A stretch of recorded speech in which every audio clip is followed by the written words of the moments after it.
ऐका दीपकांनो, तुमची कहाणी. पाटपाट नगर होते. तिथे एक राजा आणि राणी सहकुटुंब सहपरिवार राहत होता. त्याला एक सून होती. एक दिवस तिने घरातला पदार्थ चोरून खाल्ला व उंदरांवर आळ घातला आणि आपल्यावरचा प्रमाद टाळला.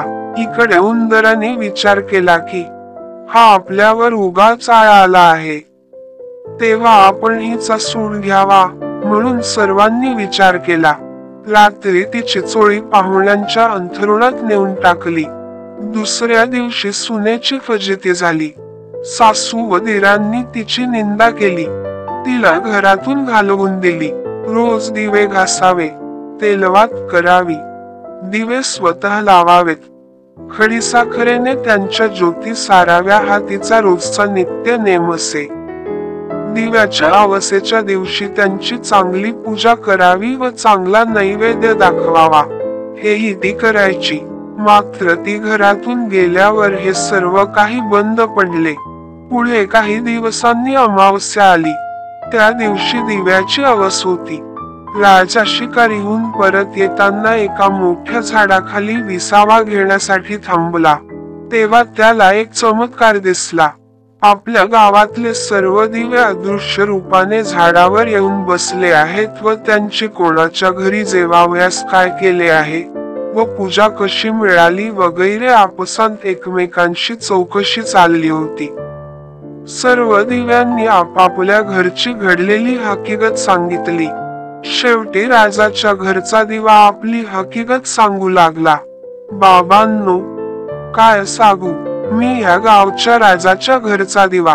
दरवर्षी सर्व दिव्यात मी मुख्य असायचो, पण यंदा माझ्यासारखा अभागी दिवा कोणी नसेल. मला फार कष्टात दिवस काढावे लागत आहेत. त्याला कारण असे की राजाला एक सून होती. तिने एक दिवस घरातला पदार्थ चोरून खाल्ला व प्रमाद टाळण्यासाठी उंदरांवर आळ टाकला.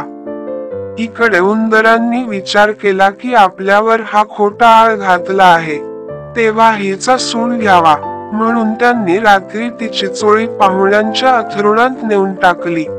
दुसऱ्या दिवशी तिची फजिती झाली. सासू आणि दिरांनी निंदा केली व तिला घरातून हाकलून दिली. म्हणून मला हे दिवस आले. ती दरवर्षी माझी मनोभावे पूजा करते.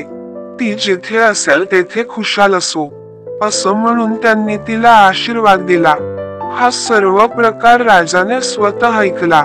आपल्या सुनेचा अपराध नाही अशी त्याची खात्री झाली. घरी आला व सर्वांना विचारले की कोणी प्रत्यक्ष पाहिले आहे का. मग राजाने मेणा पाठवून तिला आणविले व झाल्या गोष्टीची क्षमा मागितली. सर्व घराचा अधिकार दिला. मग ती सुखानं राज्य करू लागली. तर जसा तिला दीपक प्रसन्न झाला आणि तिच्यावरचा आळ टळला, तसा तुमचा आमचा टळो. ही 60 उत्तराची कहाणी 5 उत्तरी सुफळ संपूर्ण.